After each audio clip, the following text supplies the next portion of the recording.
My name is Camille Harper, and I am 32 years old.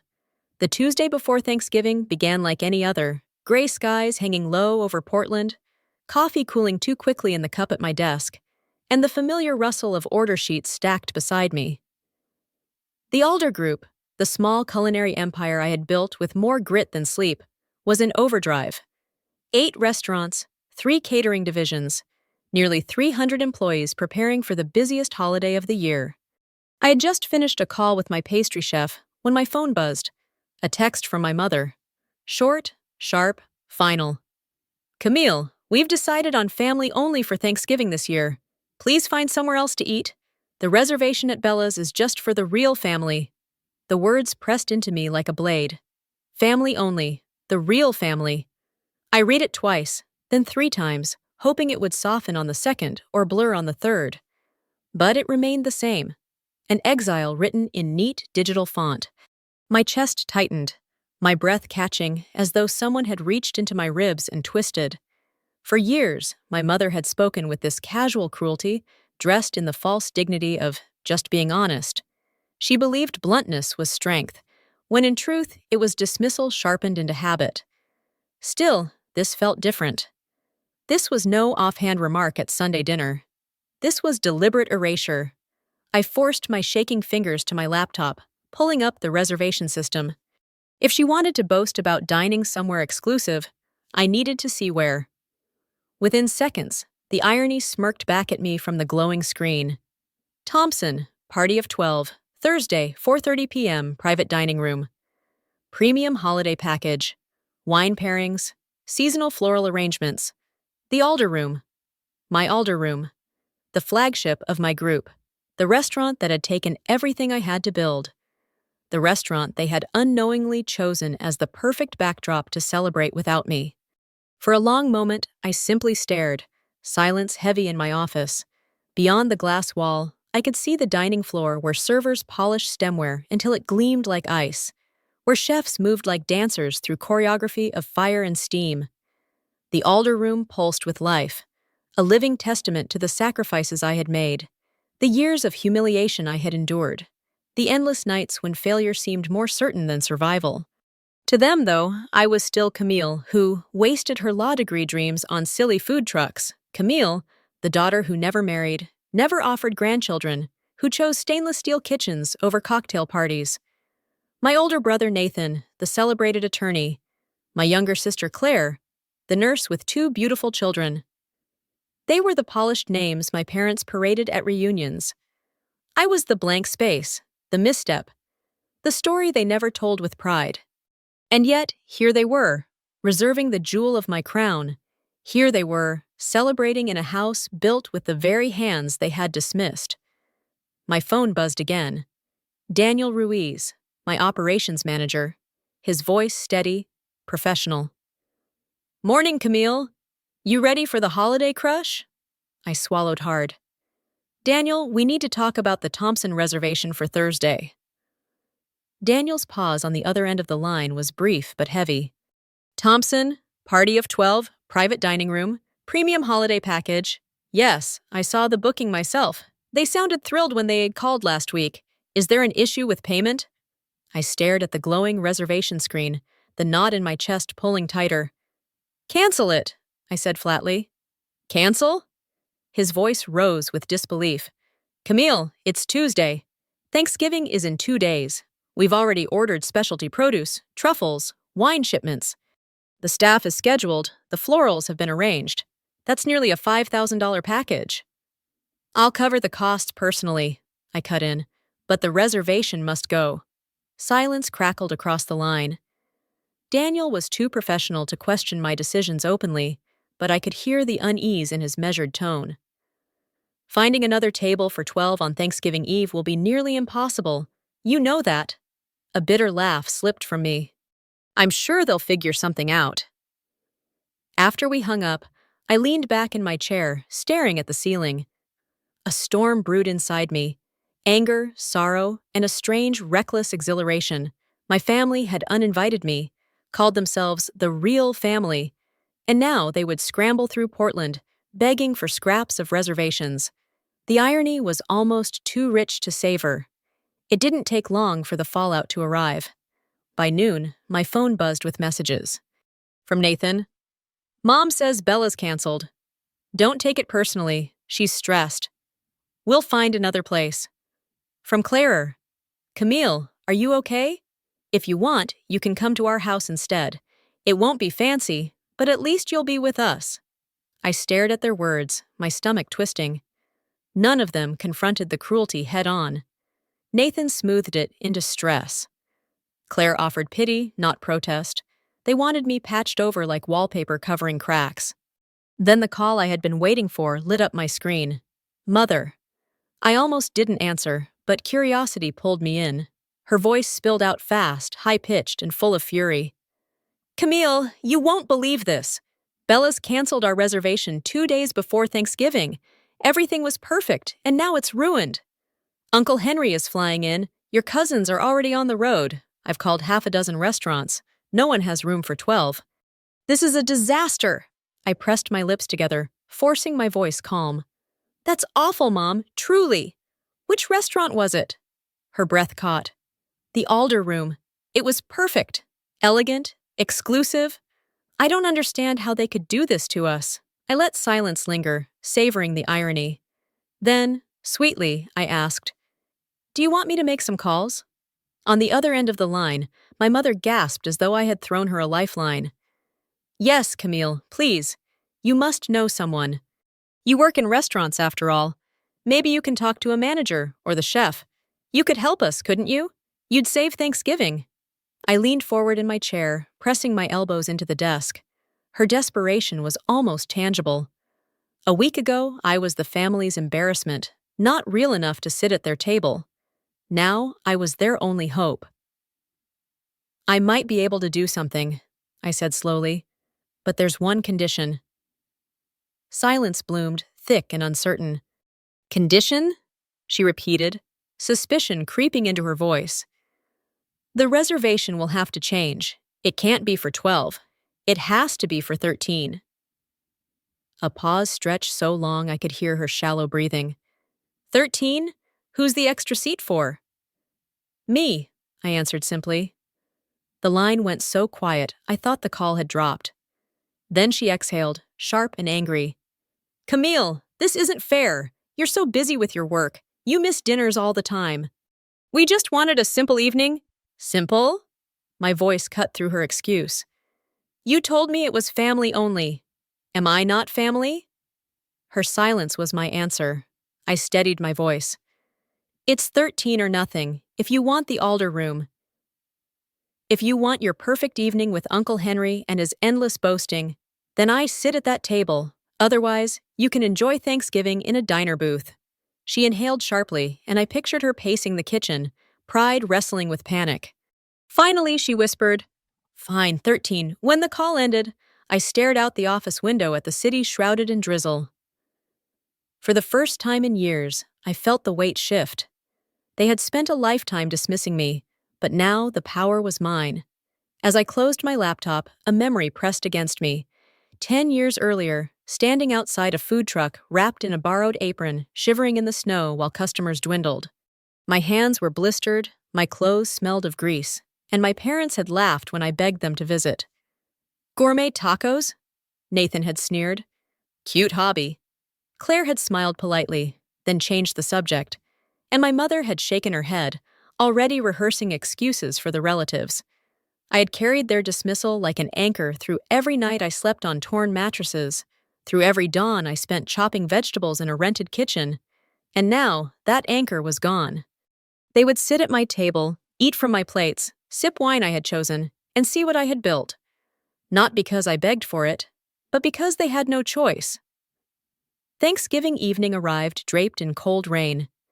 Downtown Portland shimmered under streetlights, reflections trembling on wet pavement as though the city itself anticipated a storm. Inside the Alder Room, chandeliers glowed like captured fire. White linens stretched smooth across a mahogany table, crystal glasses lined like soldiers, and a quiet symphony of clinking silver filled the air as servers performed last-minute checks. I stood in the shadow of the entryway, my heart steady, my breath calm. Tonight was no longer about exclusion. It was about revelation. At precisely 4:30, the Thompsons swept through the doors. My mother, Margaret, entered first, her hair sprayed into perfection, her smile gleaming too wide. Behind her shuffled my father, Harold, tall but stooped with fatigue, carrying the air of a man long accustomed to silence. My brother Nathan arrived in his tailored gray suit, his chin lifted with practiced arrogance. Claire, my younger sister, balanced her toddler on her hip, exhaustion softened by maternal warmth. And then the others, Uncle Henry with his booming laugh, cousins from Seattle, relatives I hadn't seen in years, all filing into the private room with coats damp from the drizzle. They gasped at the sight of the dining room, admiration spilling into the air. "Exquisite," Henry declared, his voice rattling the chandeliers. "Margaret, you've outdone yourself." I stepped forward, letting my heels click against the polished floor. The sound sliced through the chatter. "Not Margaret," I said evenly. "The reservation was for 13." 12 heads turned, surprise flickering across their faces. My mother froze mid-smile, her eyes darting like a trapped bird's. Nathan's jaw tightened. Claire's lips parted, and my father blinked slowly, as though trying to place me in this tableau. "Camille," my mother said, her tone brittle. "You're here." "I am," I replied, sliding into the 13th chair at the head of the table. "Seat 13, remember?"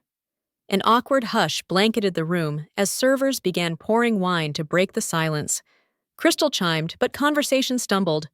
My relatives spoke of weather, travel delays, Nathan's latest courtroom victories, Claire's children, all while stealing cautious glances at me, as if my presence had unsettled the choreography of their evening. Then Uncle Henry leaned toward me, his laugh booming. "So, Camille, what do you do these days? Still tinkering with taco trucks?" His words, genial in tone, landed like stones, dragging an old humiliation into the spotlight. A ripple of chuckles followed from cousins who didn't know better. I lifted my glass, meeting his eyes with a faint smile. Something like that. Beneath the polished glow of chandeliers, I felt the weight of the moment tighten around me. The stage was set. The audience, unwilling though they were, had taken their seats, and the curtain was about to rise. Dinner began like theater performed with bad actors. Silverware scraped softly, crystal glasses clinked, and servers glided in with the first course. Roasted squash bisque crowned with thyme foam. My family complimented everything with exaggerated delight. Voices pitched just high enough to impress Uncle Henry. I let the performance unfold, saying little. Nathan talked at length about a high-profile case he was arguing.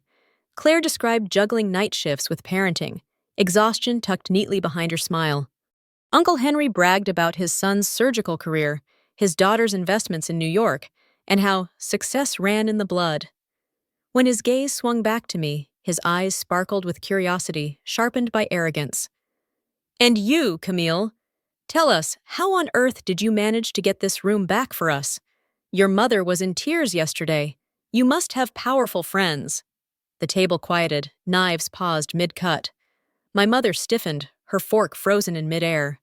She hadn't expected the spotlight to shift toward me so soon. I set my spoon down carefully, the clink echoing louder than it should have. "I do know someone with influence here," I said evenly. Nathan chuckled, shaking his head. "Come on, Camille, don't be mysterious. Was it the maitre d', the head chef? Some supplier you charmed back when you were still running food trucks?" I tilted my head, letting silence swell before answering. "No, not the maitre d', not a supplier. Not even the chef." I looked at each of them, one by one. "I know the owner." A nervous laugh skittered around the table. My mother forced a smile. Yes, yes, Camille knows the owner. That's how we managed this miracle." I didn't break eye contact with her. "No, Mom, I am the owner." The silence that followed was heavier than stone. Forks hovered in midair. Glasses trembled slightly in hands that had forgotten to set them down. Eyes widened, first in disbelief, then in dawning comprehension. Uncle Henry frowned. "You? Own this?" I leaned back, steady and calm. "Not just this." The Alder Room, 7 other restaurants, 3 catering companies. Last year we grossed 15 million, Claire's lips parted, her eyes brimming with stunned recognition. Nathan's jaw worked, as if chewing words too bitter to swallow. My father set his glass down with a muted thud, staring at me with quiet awe, and my mother, her face drained of color, lips trembling, facade cracking. "I thought," she whispered, "I thought you were still with those food trucks." "I was," I said, my voice steady. "That's where it started. But you never asked what it became." The weight of the truth filled the room like smoke, curling into every corner, impossible to ignore. The story they had told about me for years, that I was a failure, a misstep, a daughter not worth bragging about, collapsed in a single moment. And for the first time in my life, they couldn't look away. The air around the table thickened, charged with the weight of words unsaid. Servers continued their rhythm, bringing the next course, seared halibut with fennel and citrus. But no one lifted a fork. My revelation still hung above us like a chandelier threatening to fall. I turned my gaze to my mother. Her fingers shredded the edge of her napkin, knuckles white, voice trembling. "Camille, why didn't you tell us?" I let the silence stretch before answering. "Because you never asked." Her lips parted as if to argue, but no sound came. She stared at me, eyes glossy, pride and shame warring across her face. Nathan broke the quiet first, his voice sharp with accusation. "You can't blame Mom for not bragging about you. You kept this hidden. You built all of this in secret. What did you expect us to do?" I leaned forward, meeting his glare without flinching. "Did I keep it hidden, Nathan, or did you never care enough to listen? You dismissed me the moment I chose a kitchen over a courtroom. Every time I tried to tell you about my work, you waved it off as some silly hobby. You never wanted to hear." His jaw tightened. He reached for his glass, but didn't drink. Claire's voice wavered, soft but cutting. "She's right. We never asked. We just let Mom's version of you become the truth because it was easier." Tears shimmered in her eyes as she looked down at her plate. My mother flinched, her shoulders collapsing inward. "I just wanted to impress Henry," she whispered. "He always compared us, always made me feel like our family was smaller, less.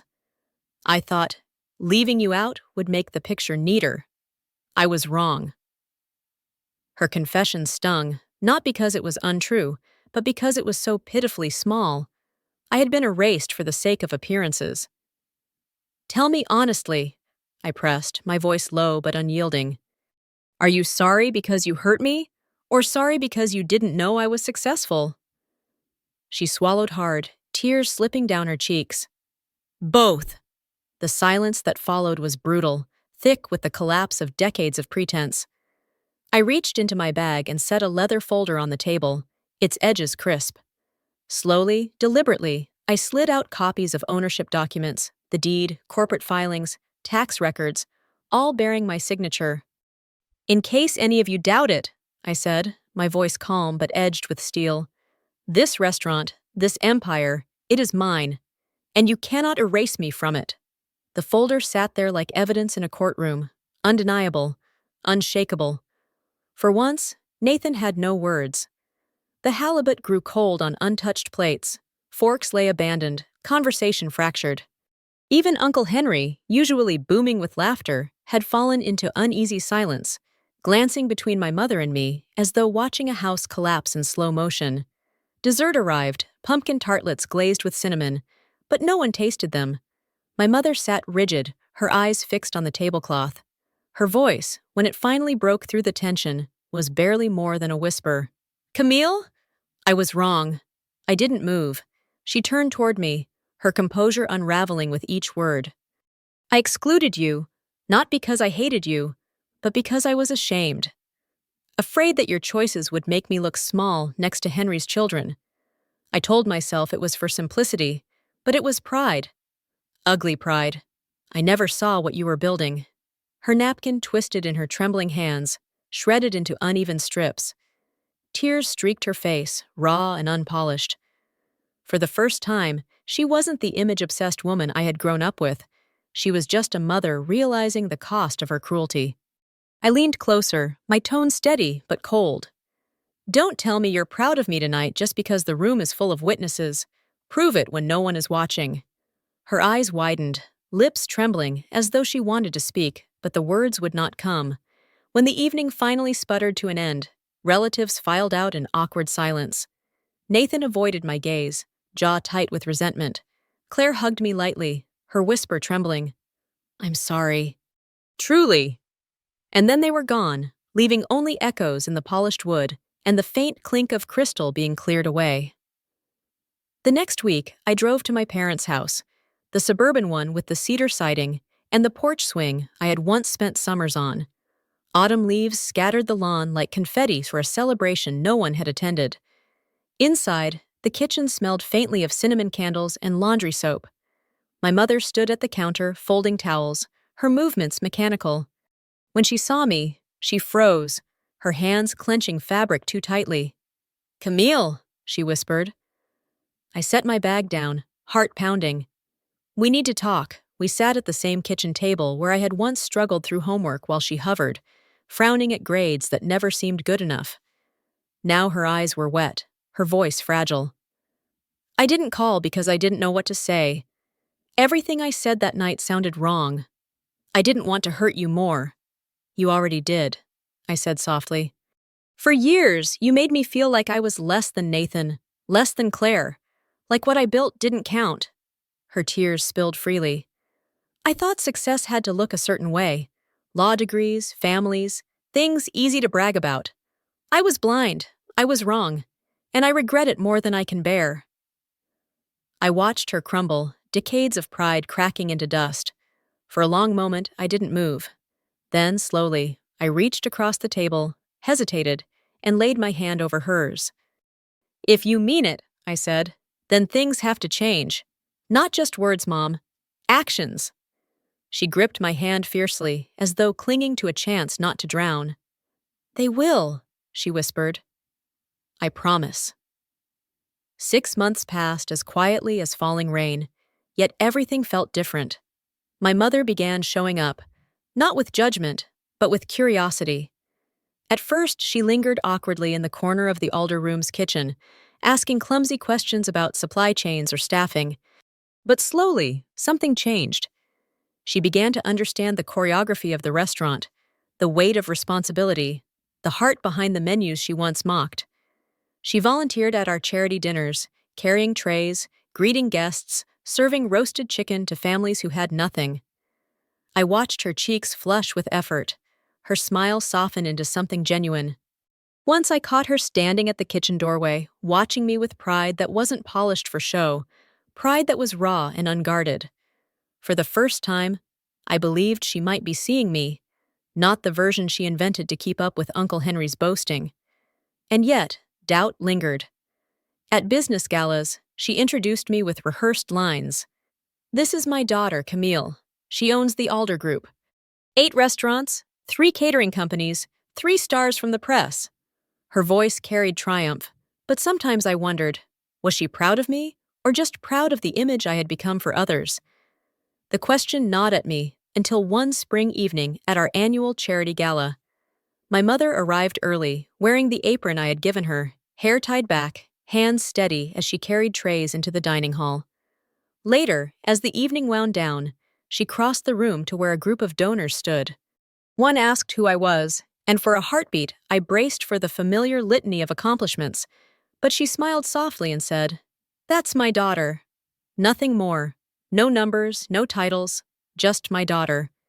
The simplicity of it struck me harder than any boast. For once, she wasn't selling me to the world. She was claiming me. That night, as I locked up the restaurant, the city lights outside blurred into streaks of gold. I thought of the Thanksgiving table, the napkin twisted in her hands, the regret in her eyes. I thought of the years I had carried the weight of being unseen, unheard, unworthy. And I realized something. I no longer needed her validation. Because the greatest transformation wasn't hers, it was mine. I had learned that strength isn't about proving family wrong. Strength is standing tall in who you are, even when they refuse to see it. My mother may never be perfect, She may always battle her vanity, her need for image. But I have seen her effort, her trembling attempts at change. And for now, that is enough. Thanksgiving taught me the harshest truth and the clearest lesson. Family may fail you, dismiss you, even exile you. But your worth is never theirs to decide.